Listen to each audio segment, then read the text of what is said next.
Welcome to C++ revision topic 2.2 static data member, static member function and friend function.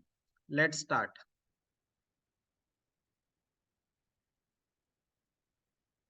So static data member यानी हम static variable की बात कर रहे हैं और static member function यानी हम static function की बात कर रहे हैं. ठीक है, तो सबसे पहले मैं आपको एक बहुत अच्छा एग्जांपल देता हूं जिससे ये आइडिया ही आपकी क्लियर हो जाएगी. स्टैटिक वेरिएबल का क्या काम है. यहाँ क्लास का नाम है स्टूडेंट और स्टूडेंट क्लास में दो वेरिएबल है. एक वेरिएबल है पास क्राइटेरिया, जैसे मान के चलिए आपके लिए पास क्राइटेरिया होगा 40, तो ये हो गया आपका पास क्राइटेरिया. और एक हो गए आपको मिले हुए परसेंटेज, जैसे आपको 82% मिले तो 82. अब ऐसे अगर हमारे पास स्टूडेंट क्लास के 60 ऑब्जेक्ट होंगे, 60 object for the student class, तो आप मुझे बोलिए कौन से वेरिएबल की हमें एक सिंगल कॉमन कॉपी लगेगी और कौन से वेरिएबल के हमें मल्टीपल कॉपीज लगेंगे. Give me answer fast so we can wind up it very fast. Pass criteria की सिंगल कॉपी और परसेंटेज की मेनी यस, कॉपी. ये जो पास क्राइटेरिया है इसकी अपने को एक ही कॉपी चाहिए, क्योंकि पास क्राइटेरिया पूरे 60 लोगों के लिए कैसा रहेगा, सेम कैसे रहेगा पूरे 60 लोगों के लिए पास क्राइटेरिया कॉमन कॉमन. तो उसकी कितनी कॉपीज लगेंगी हमें, ओनली एक. एक. लेकिन परसेंटेज की हमें 60 कॉपीज लगेंगी. क्यों? Why we required 60 copies for percentage? सबके परसेंटेज क्योंकि सबके परसेंटेज अलग हो सकते हैं. Because for all the percentage में डिफर. ठीक है, तो 60 स्टूडेंट मिला के हमें इस वेरिएबल की एक ही कॉपी लगेगी. तो वो वेरिएबल कैसा चाहिए, कैसा चाहिए, स्टैटिक. और 60 स्टूडेंट के लिए 60 परसेंटेज अलग अलग अलग चाहिए, क्योंकि 60 स्टूडेंट के परसेंटेज अलग हो सकते हैं. तो वो कैसा चाहिए हमें,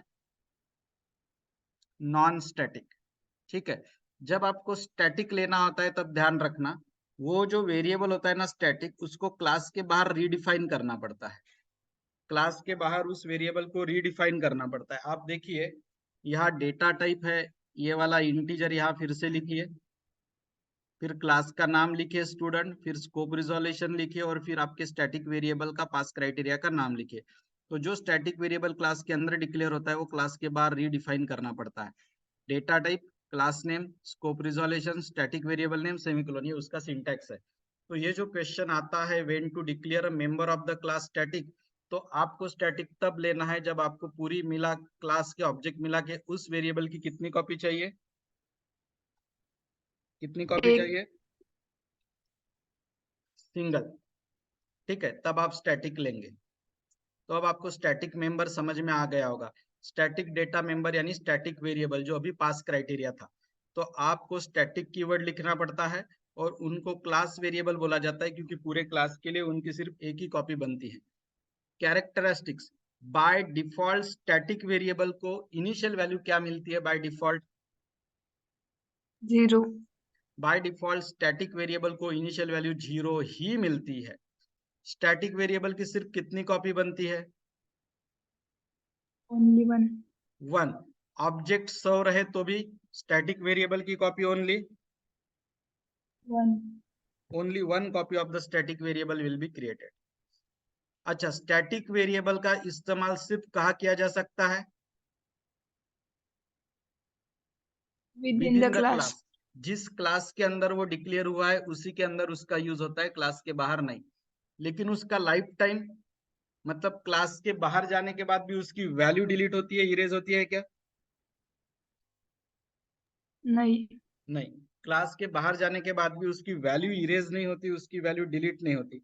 ये उसका प्लस पॉइंट है. ठीक है, स्टैटिक वेरिएबल कब यूज करते हैं हम, जब हमें कॉमन कॉमन वैल्यू. वैल्यू चाहिए होती है एंटायर क्लास के लिए तब, जैसे कि अभी पास क्राइटेरिया चाहिए था. और static variable as a part of object store होता कि as a part of whole class, as a part of object store होता कि as a part of whole class? It gets stored as a part of whole class and not the individual object. इसीलिए उसको class के बाहर क्या करना पड़ता, फिर से उसको क्लास के बाहर क्या करना पड़ता है, फिर से रीडिफाइन। यस, उसको क्लास के बाहर फिर से रीडिफाइन करना पड़ता है। That is a reason. ठीक है, ये कैरेक्टरिस्टिक से 5 ध्यान में रखना। बाहर रीडिफाइन करने का ये सिंटैक्स है, पहले डेटा टाइप चाहिए जैसे कि इंट, फिर क्लास नेम और स्कोप रिजोल्यूशन चाहिए, और फिर स्टैटिक वेरिएबल का नाम और सेमीकोलन चाहिए। तो चलो एक स्टैटिक वेरिएबल का प्रोग्राम एज अ एग्जांपल लेता हूं मैं। आप ये डायग्राम देख के बोलिए, हमारे पास एक वेरिएबल है नंबर, जिसको मैं ब्लू कलर से हाईलाइट कर रहा हूं, और दूसरा वेरिएबल है हमारे पास काउंट। आप मुझे बताइए नंबर और काउंट में से कौन स्टैटिक है और कौन नॉन स्टैटिक है? Count static, number non static. Yes, count जो है वो स्टैटिक है, ये स्टैटिक है, और नंबर ये नॉन स्टैटिक है। कैसे, क्या पहचाना आपने? How do you identify? Single copy है काउंट की, इसलिए। यस, क्योंकि हमारे पास काउंट की सिंगल कॉपी है। ओके, काउंट की हमारे पास सिंगल कॉपी है। ओके, और नंबर की 3 ऑब्जेक्ट के लिए 3 कॉपीज बन रही। तो जिसकी 3 ऑब्जेक्ट के लिए 3 कॉपी बन रही है वो है नॉन स्टैटिक, और जिसकी तीनों ऑब्जेक्ट मिला के सिंगल कॉपी बन रही है वो है स्टैटिक। तो काउंट स्टैटिक है और नंबर नॉन स्टैटिक है। प्रोग्राम देख लीजिए, क्लास का नाम आइटम है, यहाँ दोनों के लिए एक्सेस स्पेसिफायर नहीं है, तो क्या माना जाएगा access specifier? Private. Private. Yes, access specifier माना जाएगा प्राइवेट। एक्सेस स्पेसिफायर प्राइवेट है।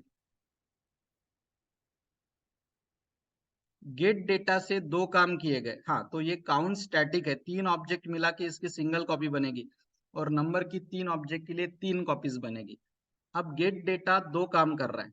ये जो ए की वैल्यू है, पहली बार ए की वैल्यू 100 रहेगी, दूसरी बार ए की वैल्यू 200 हो जाएगी, तीसरी बार ए की वैल्यू 300 हो जाएगी।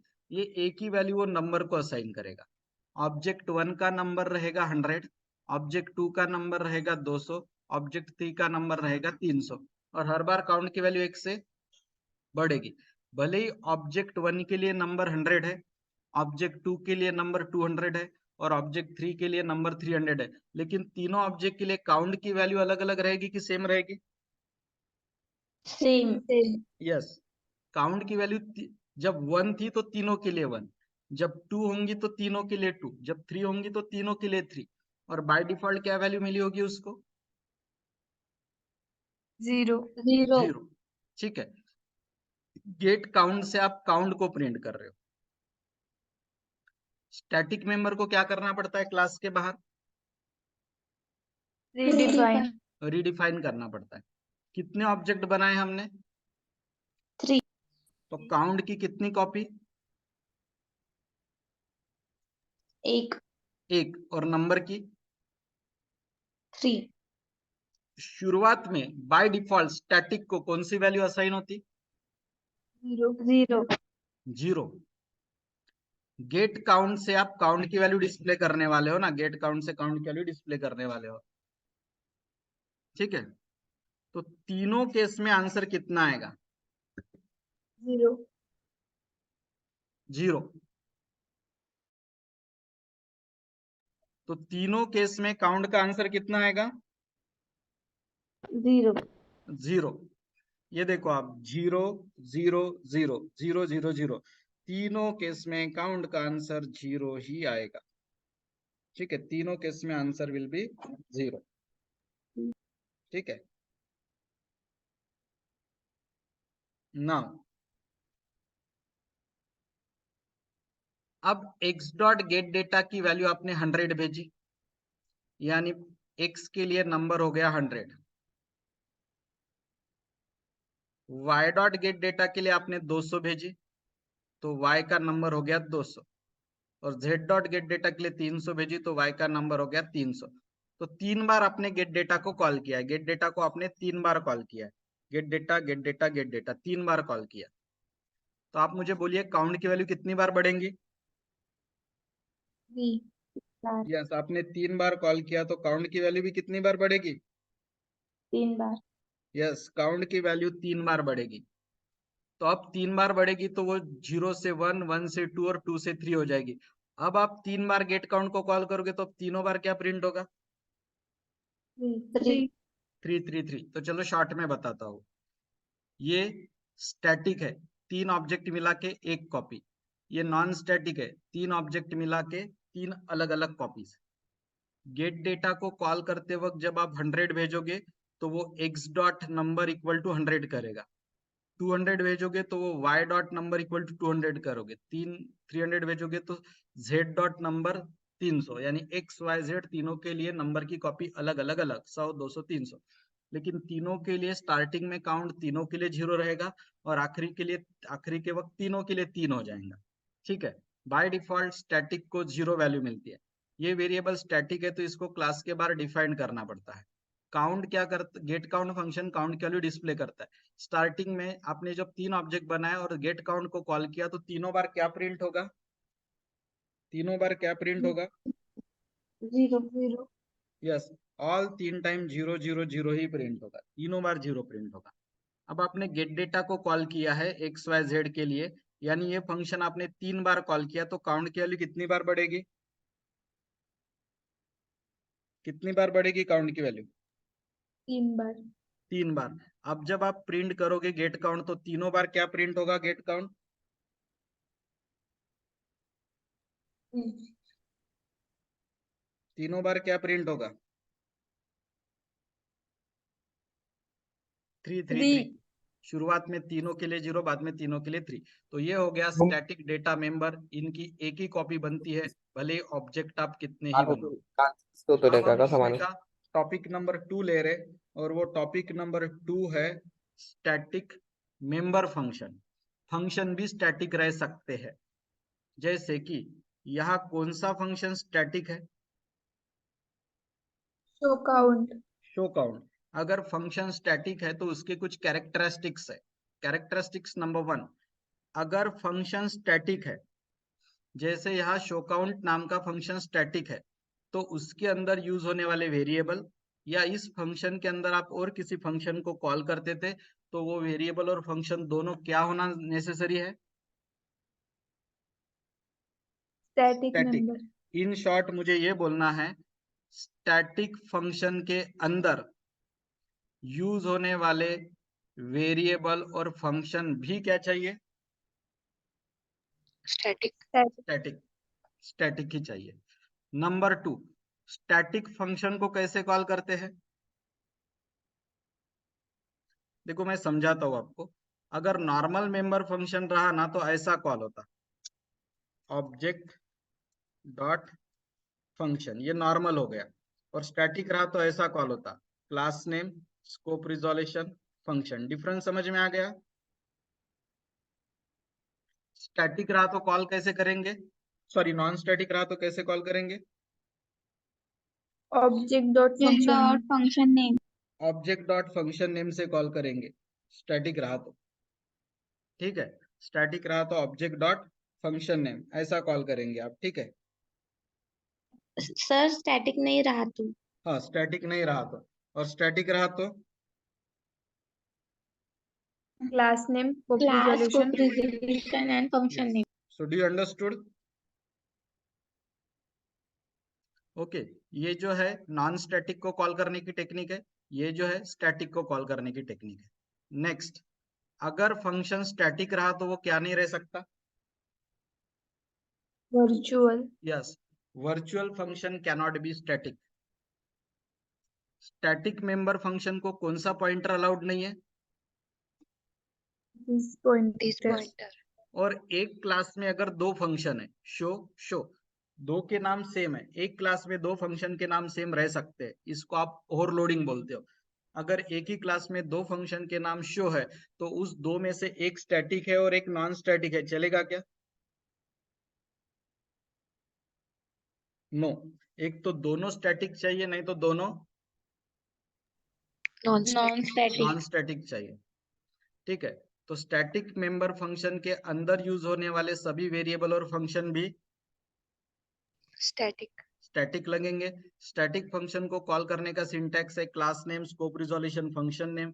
स्टैटिक फंक्शन कभी वर्चुअल नहीं हो सकते, स्टैटिक फंक्शन को कभी दिस पॉइंटर अलाउड नहीं है, और अगर फंक्शन एक ही नाम के दो फंक्शन है तो एक तो दोनों स्टैटिक चाहिए, नहीं तो दोनों नॉन स्टैटिक। एक स्टैटिक और एक नॉन स्टैटिक अलाउड नहीं है। अब मैं आपको एक शॉर्टकट बता सकता हूँ। अगर आपको स्टैटिक फंक्शन का प्रोग्राम लिखना है ना, तो आप क्या करिए, यही प्रोग्राम लिख दीजिए। ये प्रोग्राम सिर्फ इसमें क्या करिए, ये एक ऐसा फंक्शन है जिसके अंदर होने वाला यूज होने वाला वेरिएबल भी कैसा है, स्टैटिक। स्टैटिक। तो आप क्या करिए, दूसरा प्रोग्राम प्रिपेयर ही मत करिए। आप क्या करिए, इसी प्रोग्राम में इस फंक्शन को क्या बना दे दीजिए, स्टैटिक। स्टैटिक बना दीजिए। सिर्फ इससे अब डिफरेंस क्या होगा पता है क्या, ये फंक्शन अगर आपने स्टैटिक बना दिया तो इसको आपको कॉल करने की टेक्निक बदलनी पड़ेगी सिर्फ। अब आप इसको कैसा कॉल करोगे पता है क्या, तीनों बार आप इसको ऐसा कॉल करोगे, आइटम स्कोप रिजोल्यूशन और फंक्शन का नाम मैं अच्छे से लिख के बताता हूँ, वेट। आप इसको ऐसा कॉल करिए, अभी class name scope resolution function, ऐसा कितनी बार कॉल करेंगे आप, पूरा जितनी बार है। तो आपको नया प्रोग्राम प्रिपेयर करने की जरूरत नहीं, ऐसा स्मार्ट वर्क आप कर सकते हो। इधर भी वैसे ही। Do you getting what I, you can take a screenshot please, आपका काम बच जाएगा। Have you taken the screenshot? Yes sir. अभी आप ऑब्जेक्ट से कॉल कर रहे हैं x dot Y dot Z dot get count. अब आप कैसे कॉल करेंगे, class name and scope resolution से। ये चेंज करिए एक, और दूसरा चेंज, यहाँ कौन सा कीवर्ड ऐड कर देंगे आप वॉइड के सामने, स्टैटिक। यस। तो आपका यही प्रोग्राम स्टैटिक मेंबर फंक्शन में कन्वर्ट हो जाता। अगर आपको एग्जाम में स्टैटिक मेंबर फंक्शन का प्रोग्राम आया तो आपको अब ये प्रोग्राम प्रिपेयर करने की जरूरत नहीं है, ये वाला डोंट प्रिपेयर दिस, ये छोड़ दीजिए आप, ठीक है। कैरेक्टरिस्टिक्स तो मैंने समझा ही दी है, तो यहाँ स्टैटिक टॉपिक होता है खत्म। अब हम चलते हैं फ्रेंड फंक्शन के तरफ, ठीक है। तो फ्रेंड फंक्शन के पहले मैं 3 प्रोग्राम लेता हूँ और फिर आता हूँ थ्योरी के ऊपर। ये 3 में से पहला प्रोग्राम है ये। इस प्रोग्राम में शायद थोड़ी एक मिस्टेक होगी तो मैं उसको रिपेयर करके दे दूंगा, आई डोंट नो। चलिए देखते हैं। क्लास का नाम है सैंपल, इसमें 2 प्राइवेट वेरिएबल है ए और बी। सेट वैल्यू से आप ए और बी के वैल्यू इनपुट ले रहे हो, और ये आपका फ्रेंड फंक्शन है। तो मेरा एक सिंपल क्वेश्चन है आपके लिए, कैसे क्या पहचाना आपने कि सेट वैल्यू फ्रेंड फंक्शन नहीं है,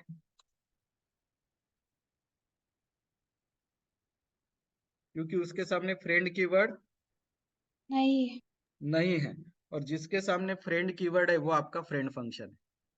फ्रेंड फंक्शन उसी क्लास का ऑब्जेक्ट एज अ पैरामीटर लेता है। क्या पैरामीटर लेता है, उसी क्लास का ऑब्जेक्ट एज अ पैरामीटर लेता है हमेशा फ्रेंड फंक्शन, ध्यान में रखना। अब फ्रेंड फंक्शन की बॉडी, यह है फ्रेंड फंक्शन की बॉडी। जब आप फ्रेंड फंक्शन की बॉडी बाहर लिखते हो तो कौन सी 2 चीजें नहीं है,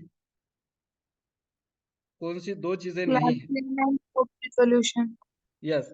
क्लास नेम जो हम मतलब सीधा सीधा रिटर्न टाइप लिखिए, फंक्शन का नाम लिखिए, और उसी क्लास का ऑब्जेक्ट एज अ पैरामीटर लिखिए। आप जनरली जो क्लास नेम और स्कोप रिजोल्यूशन लिखते हो वो फ्रेंड फंक्शन की बॉडी बाहर लिखते वक्त लिखना अलाउड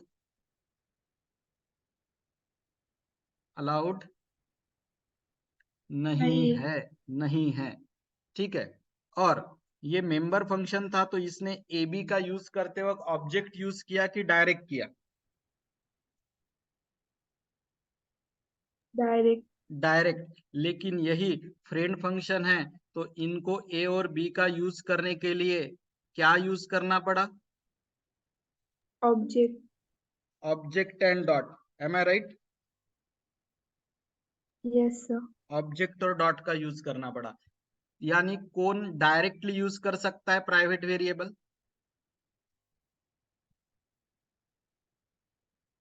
प्राइवेट वेरिएबल का यूज कौन डायरेक्टली कर सकता है? Member function. और किसको प्राइवेट वेरिएबल का यूज करने के लिए ऑब्जेक्ट्स की जरूरत पड़ती है? S dot A, S dot B, function. Yes friend function को। Do you got the thing? Okay, yes. Now आप मेन में आइए। आपने बनाया ऑब्जेक्ट। ये नॉर्मल फंक्शन कॉल करने का सिंटैक्स और फ्रेंड फंक्शन को कॉल करने का सिंटैक्स समझाता हूँ।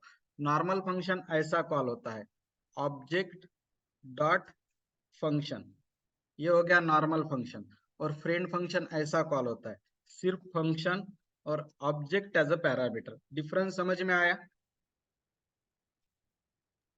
ये Yes. नॉर्मल फंक्शन है, ये ऐसा कॉल हुआ, और ये फ्रेंड फंक्शन है, ये ऐसा कॉल हुआ। फ्रेंड फंक्शन को कॉल करते वक्त ऑब्जेक्ट नहीं चाहिए। ऑब्जेक्ट कहाँ चाहिए फ्रेंड फंक्शन को? पैरामीटर। पैरामीटर में। चलिए ये प्रोग्राम एक बार शॉर्ट में समझाता हूँ। क्लास का नाम सैंपल है, उसमें दो प्राइवेट वेरिएबल है, ए और बी। ये मेंबर फंक्शन है जिसने ए और बी के वैल्यू इनपुट लिए है। मेंबर फंक्शन प्राइवेट वेरिएबल के वैल्यूज को कैसे एक्सेस करेगा? विथ ऑब्जेक्ट की direct, direct. Yes direct access करेगा। ऑब्जेक्ट की वगैरह जरूरत नहीं है, ठीक है, डायरेक्टली एक्सेस करेगा। और ये फ्रेंड फंक्शन है तो फ्रेंड कीवर्ड चाहिए, और फ्रेंड फंक्शन हमेशा एज अ पैरामीटर क्या लेगा? उसी क्लास का ऑब्जेक्ट। ऑब्जेक्ट। फ्रेंड फंक्शन की बॉडी जब आप बाहर लिखेंगे तो कौन सी दो चीजें नहीं चाहिए यहाँ पे? Class name and scope resolution. Class yes name नहीं and चाहिए। scope resolution. और मेंबर फंक्शन वेरिएबल को डायरेक्ट एक्सेस करता है ए और बी को, लेकिन फ्रेंड फंक्शन कैसे एक्सेप्ट करेगा? Object dot. ऑब्जेक्ट, यहाँ यस ऑब्जेक्ट है, ऑब्जेक्ट डॉट। ये आपने अब ऑब्जेक्ट बनाया। मेंबर फंक्शन को कॉल करते वक्त ऑब्जेक्ट और डॉट चाहिए। फ्रेंड फंक्शन को कॉल करते वक्त सामने से ऑब्जेक्ट और डॉट चाहिए क्या? नहीं. नहीं। और ऑब्जेक्ट एज अ पैरामीटर चाहिए, तो एरर फ्री है, प्रॉपर है ये program, no need to change. Next program की तरफ हम चलते हैं। पहले मैं तीनों प्रोग्राम्स ले लेता हूँ, फिर इसकी थ्योरी। नेक्स्ट में हम क्या करेंगे? दो क्लास में कॉमन फ्रेंड लेंगे। पहले क्लास का भी फ्रेंड फंक्शन वही रहेगा, दूसरे क्लास का भी फ्रेंड फंक्शन वही रहेगा। यानी we will be taking common friend for two classes. दो क्लास के लिए हम कॉमन फ्रेंड लेने वाले हैं। अब होगा क्या? वो कॉमन फ्रेंड जो है वो दोनों क्लासेस के प्राइवेट वैल्यू को कंपेयर करेगा और ग्रेटेस्ट वैल्यू को प्रिंट करेगा। कौन सा क्लास हमने फॉरवर्ड डिक्लेयर किया जिसकी बॉडी बाद में आने वाली है? एबीसी। एबीसी। 1 minute please. तो यहाँ सेमीकोलन कंपलसरी है। कौन से क्लास की बॉडी अभी नहीं है, बाद में आने वाली है? एबीसी। इसको बोलते हैं फॉरवर्ड डिक्लेयर करना। और कौन से फंक्शन, कौन से क्लास की बॉडी हमने पहले ही ले ली है? X Y Z. X Y Z की वैल्यू हमने पहले ही ले ली है, ठीक है। नाउ यहाँ प्राइवेट वेरिएबल एक्स है एक्स वाई जेड में, और एबीसी में प्राइवेट वेरिएबल ए है। एक्स वाई जेड में सेट वैल्यू से हम एक्स इक्वल टू 10 इनपुट लेंगे, एबीसी में हम सेट वैल्यू से ए इक्वल टू 20 इनपुट लेंगे, ठीक है। ये कॉमन फ्रेंड है दोनों का, फ्रेंड फंक्शन है, रिटर्न टाइप वॉइड है, फंक्शन का नाम मैक्स है। अब ये दो क्लास का फ्रेंड है तो कितने क्लास के नाम यहाँ पैरामीटर लिखने पड़ेंगे आपको? 2 class. आप बोलोगे सर एक्स वाई जेड और एबीसी तो क्लास के नाम है, आपने ऑब्जेक्ट के नाम तो लिखे ही नहीं। तो जब फंक्शन डिक्लेयर होता ना, तब ऑब्जेक्ट के नाम नहीं लिखे, सिर्फ क्लास का नाम लिखा तो भी चलता। एक्स वाई जेड क्लास है, एबीसी क्लास है, क्लास के नाम इनफ है। आप बोलेंगे ऑब्जेक्ट कब लिखेंगे? जब उसकी बॉडी लिखेंगे ना, तब एक्स वाई जेड का ऑब्जेक्ट और एबीसी का ऑब्जेक्ट हम लेंगे। अब दूसरे क्लास में भी वही फ्रेंड फंक्शन है, यानी दोनों क्लास के लिए फ्रेंड फंक्शन कॉमन है, मैक्स। दोनों दो पैरामीटर ले रहा, दोनों फ्रेंड है। अब जब आप मैक्स फंक्शन की बॉडी बाहर लिखेंगे तो फिर से कौन सी दो चीजें नहीं चाहिए? Class name and scope resolution. Yes, class name और स्कोप रिजोल्यूशन नहीं चाहिए। अब XYZ का ऑब्जेक्ट यम, ABC का ऑब्जेक्ट यन। जब आपको X एक्सेस करना है तो ऑब्जेक्ट यम यूज करना पड़ेगा, और यन एक्सेस करना, A एक्सेस करना है तो ऑब्जेक्ट यन यूज करना पड़ेगा। अब आप दोनों में से ग्रेटेस्ट नंबर को कंपेयर करके प्रिंट कर दीजिए। X ग्रेटेस्ट होगा तो M.X को प्रिंट करिए, और A ग्रेटेस्ट होगा तो N.A को प्रिंट करिए। मेन में आइए, आप XYZ का भी ऑब्जेक्ट बनाइए, ABC का भी बनाइए। यहाँ X की वैल्यू कितनी सेट होने वाली है बताइए? X इक्वल टू 10, और यहाँ A equal to 20। Friend function को कॉल करते वक्त काय की जरूरत नहीं है स्टार्टिंग में, ऑब्जेक्ट डॉट और ऑब्जेक्ट उसको एज अ पैरामीटर चाहिए, ऑब्जेक्ट 1 ऑब्जेक्ट 2 दोनों। हो गया। चलिए शॉर्ट में बताता हूँ। ये फॉरवर्ड डिक्लेयर हुआ है क्लास, इसकी बॉडी आगे आएगी। ये क्लास की बॉडी ऑलरेडी आ गई। पहले क्लास में प्राइवेट वेरिएबल x है, दूसरे क्लास में प्राइवेट वेरिएबल a है। पहले क्लास के सेट वैल्यू से x इक्वल टू 10 लिया, और दूसरे क्लास के सेट वैल्यू से a इक्वल टू 20 लिया। ठीक है। यहाँ पे भी फ्रेंड फंक्शन वही है मैक्स, यहाँ पे भी फ्रेंड फंक्शन वही है मैक्स। फ्रेंड फंक्शन दो क्लास का है तो यहाँ दो क्लास के नाम लिखने पड़ेंगे। आप बोलोगे सिर्फ क्लास के नाम लिखे, ऑब्जेक्ट के नाम कब लिखना? ऑब्जेक्ट के नाम जब आप बॉडी लिखोगे तब लिखना। बॉडी लिखते वक्त क्लास स्कोप रिजोल्यूशन और क्लास नेम दोनों नहीं चाहिए। अब आपको x एक्सेस करना है तो XYZ का ऑब्जेक्ट यम यूज करिए, और a एक्सेस करना है तो ABC का ऑब्जेक्ट यन यूज करिए, जो ग्रेटेस्ट वैल्यू प्रिंट करिए। दोनों क्लास के ऑब्जेक्ट बनाइए। यहाँ x की वैल्यू 10 सेट होगी, यहाँ a की वैल्यू 10 सेट होगी, और यहाँ दोनों में से ग्रेटेस्ट प्रिंट होगा। ये आपने फ्रेंड फंक्शन कॉल किया है। जब फ्रेंड फंक्शन कॉल किया है तो कितने ऑब्जेक्ट एज अ पैरामीटर भेजे आपने?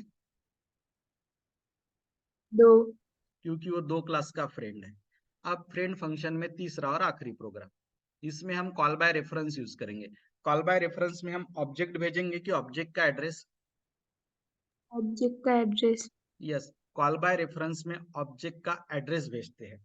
कॉल बाय रेफरेंस में ऑब्जेक्ट का एड्रेस भेजा जाता है। अब हम क्या करेंगे पता है क्या?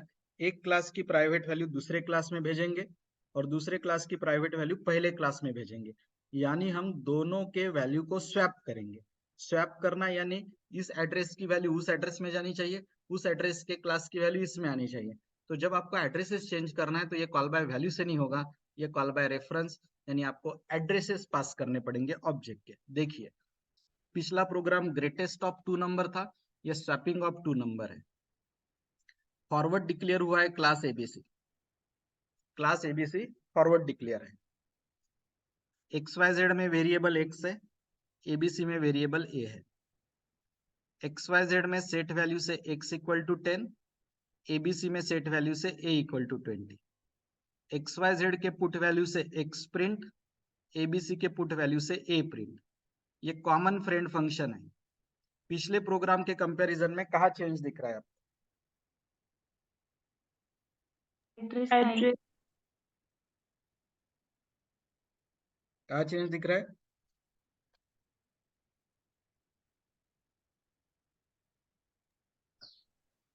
क्लास नेम के बाद के एड्रेस। साथ Yes. Address sign. एड्रेस का साइन है, यानी ये कॉल बाय वैल्यू है कि कॉल बाय रेफरेंस है? ये call by call by reference. Reference. Yes, ये कॉल बाय रेफरेंस है। This is call by reference. आप एड्रेस लिख रहे हैं, ठीक है। अब फ्रेंड फंक्शन की बॉडी लिखते वक्त फिर से कौन सी दो चीजें नहीं चाहिए? Class name, class scope name और scope resolution. Yes, class name भी नहीं चाहिए और स्कोप रिजोल्यूशन भी नहीं चाहिए, ठीक है। ये XYZ के ऑब्जेक्ट का एड्रेस, ये ABC के ऑब्जेक्ट का एड्रेस, ये तीन स्टेप स्वैपिंग के हैं। Temp equal to x equal to a equal to temp. x को एक्सेस करना है तो कौन सा ऑब्जेक्ट लगेगा? m, और a को एक्सेस करना है तो एन। n। बाकी ये सेम है, XYZ का ऑब्जेक्ट बना के उसके फंक्शंस कॉल करिए, ABC का ऑब्जेक्ट बना के उसका फंक्शन कॉल करिए। आप स्वैप को कॉल करेंगे तो वैल्यूज क्या हो जाएंगे? स्वैप। यस, वैल्यूज स्वैप हो जाएंगे, वैल्यूज इंटरचेंज हो जाएंगे। अब आप जब x डॉट पुट वैल्यू करोगे तो 20 प्रिंट होगा, इनिशियली ये 10 था। और y डॉट पुट वैल्यू करोगे तो 10 प्रिंट होगा, इनिशियली ये 20 था। शॉर्ट में फिर से बता देता हूँ। एबीसी फॉरवर्ड डिक्लेयर हुआ है, बॉडी आगे आएगी। XYZ में प्राइवेट वेरिएबल x है, एबीसी में प्राइवेट वेरिएबल a है। XYZ में set value x equal to 10, ABC में set value a equal to 20। XYZ में पुट वैल्यू में x प्रिंट होगा, एबीसी में पुट वैल्यू में a प्रिंट होगा। ये कॉमन फ्रेंड फंक्शन है दोनों का, और ये एड्रेस का साइन यूज कर रहा है, मतलब ये कॉल बाय वैल्यू है कि कॉल बाय रेफरेंस है? Call by reference. Yes, it is call by reference, it is call by reference. ठीक है, यहाँ पे भी एड्रेस चाहिए। ये 3 स्टेप स्वैपिंग के हैं। यहाँ आपने XYZ का ऑब्जेक्ट बनाया और वैल्यू 10 ली, या एबीसी का ऑब्जेक्ट बनाया, यहाँ वैल्यू 20 हो गई। या स्वैप को कॉल किया तो दोनों के वैल्यू क्या हो जाएंगे? Interchange. इंटरचेंज हो जाएंगे। और यहाँ दोनों को प्रिंट कर दीजिए। ओरिजिनल वैल्यू प्रिंट होगी कि स्वैप्ड? Swap. स्वैप। स्वैप्ड वाले वैल्यू प्रिंट हो गए, ओरिजिनल नहीं। हो गया। ठीक है, इसकी थ्योरी देखते हैं और फिर we will stop. So private member functions, sorry private variable member function के अलावा और कौन एक्सेस कर सकता?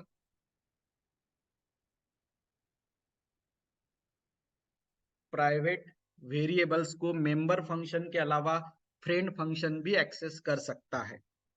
ठीक है, लेकिन फ्रेंड फंक्शन प्राइवेट वेरिएबल को एक्सेस करते वक्त किस चीज का इस्तेमाल करता है? Object and dot. अगर आपको दो क्लासेस के मेंबर को कंपेयर करना है या एक्सचेंज करना है या दो क्लास की प्राइवेट वैल्यू को कॉमनली एक्सेस करना है, तो ये काम सिर्फ कौन कर सकता है? Friend function. Friend function. यहां गलत हुआ है। फ्रेंड फंक्शन पैरामीटर वॉइड नहीं लेता, उसी क्लास का क्या लेता है? ऑब्जेक्ट। Object. ठीक है, तो ये वॉइड हटाइए, एबीसी का ऑब्जेक्ट लिखिए सिंटैक्स में। यहाँ कैरेक्टरिस्टिक्स, फ्रेंड फंक्शन में कौन सा कीवर्ड चाहिए? Friend. फ्रेंड, यहाँ फ्रेंड कीवर्ड चाहिए। ठीक है, और फ्रेंड फंक्शन कोई भी सेक्शन में डिक्लेयर करिए आप, प्राइवेट या पब्लिक, उसका मीनिंग चेंज सेम नहीं होता होता। है। आप उसको प्राइवेट सेक्शन में डालिए, पब्लिक सेक्शन में डालिए, its meaning remain unchange. Same. हाँ, अब फ्रेंड फंक्शन भले ही दिखते वक्त क्लास में दिखता है, लेकिन वो क्लास का हिस्सा होता है क्या? No. नहीं। नो, वो क्लास के स्कोप में नहीं आता। फ्रेंड फंक्शन को कॉल करते वक्त मेन फंक्शन में ऑब्जेक्ट और डॉट की जरूरत है क्या? नहीं।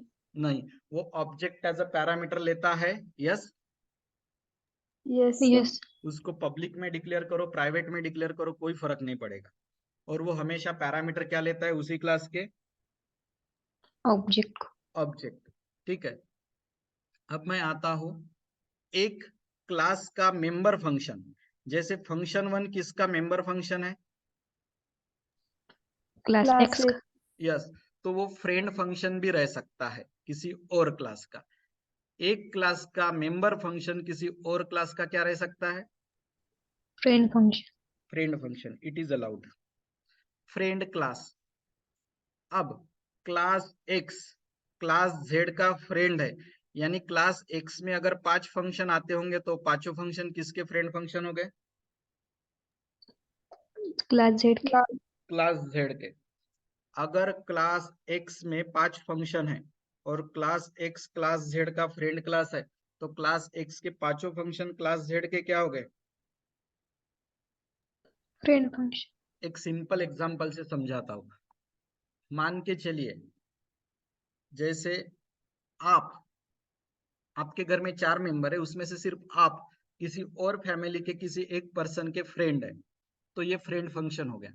लेकिन आपके घर के चारों मेंबर किसी और फैमिली के फ्रेंड होंगे, तो ये इंडिविजुअल फ्रेंडशिप हो गई कि फैमिली रिलेशनशिप हो गई? Family relationship. इसको फ्रेंड क्लास बोलते हैं। मतलब उस क्लास के सभी मेंबर फंक्शन दूसरे क्लास के फ्रेंड होंगे। ठीक है, तो यहाँ ये टॉपिक होता है खत्म, फ्रेंड फंक्शन। ठीक है, तो यहाँ पे हमने खत्म किया है 2.2, जिसमें स्टैटिक डेटा मेंबर आया, स्टैटिक मेंबर फंक्शन आया और फ्रेंड फंक्शन आया। ठीक है, so here we will stop this recording.